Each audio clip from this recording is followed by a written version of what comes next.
I'm Mike Huckman at the Bio Buzz Center, where I'm pleased to welcome Marc Boutin, who is the CEO of the National Health Council. This is essentially an organization that serves as a voice for the more than 130 million people in this country who suffer from chronic diseases and disabilities and other conditions. Marc, thanks for being here. Oh, my pleasure. Thank you for having me. You recently held a summit with patients and patient advocacy groups to determine how they, along with life sciences companies and other stakeholders, can work more in tandem, more integrated across the entire continuum, from research to development to approval to access. What were the three things that came out of that in terms of barriers and how to overcome them? Well, the three big barriers are culture, communication, and regulatory processes.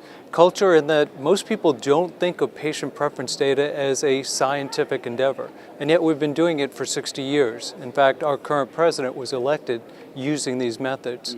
So overcoming the cultural barriers with the regulator, with the drug maker, even with the patient organizations, huge issue. Also looking at how you communicate about this. People are not really clear on what we mean when we say, let's go gather patient preference data. So having a clear framework for what we're talking about so that we can effectively communicate together is critical. So defining that. Defining it. There's very obtuse definitions currently. Coming to a shared definition will help us a lot. And then the third is there's a lot of uncertainty. There's no regulatory predictability currently. We don't know how or if the FDA or any other regulatory body will use this information. And in fact, many companies are concerned that if they gather this data using methods that are very similar to the sorts of methods you might use for marketing, you might receive a fine for marketing an unapproved product. So clear regulatory hurdles as well as legal hurdles that stymie the process. Another area, Marc, where there is little predictability these days is in what's called compassionate use. So this is where, as you well know, there might be a medication that's still in development, not yet approved, but there might or might not be a patient who could potentially benefit from it, and they want access to that particular medication. Subject to much debate, J&J recently announced, Johnson & Johnson, that it's undergoing an initiative to try to define a pathway here. What's your organization's point of view on this? Really important issue. We think there are three things that ought to be addressed. One, if a drug is working so well in the early phases of development, we need to get it to the market faster. That'll solve a lot of these problems. For many people, they're looking to actually contribute their information. A lot of people who are seeking compassionate use want to participate in some way.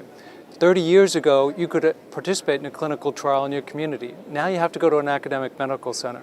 So we need to develop ways that people can actually participate. So imagine if we expanded the initiative on precision medicine and let people participate by giving their data, their specimens, and look at what treatments might actually work for them and how that data can be used to further research. And the third thing we need to do is we need to simplify the process. I've actually gone through that process with a family member, and they passed away before we were able to complete it. It's a very difficult, long process. I know the FDA is committed to simplifying that and making it easier to use. I'm sorry to hear that. One area that could help speed the arrival of treatments to patients is what's called the 21st Century Cures Act. This is working its way, as you know, through the House right now. Recently had a setback in your organization's opinion. What's your view on the potential for that coming to a reality? I think that issue is already coming to a reality. Just the debate around the 21st Century Cures has framed how HHS is looking at these issues, how the FDA is looking at the issues. I think it's very likely to pass the House with overwhelming numbers, and I think the Senate is going to follow suit. With what you want in it?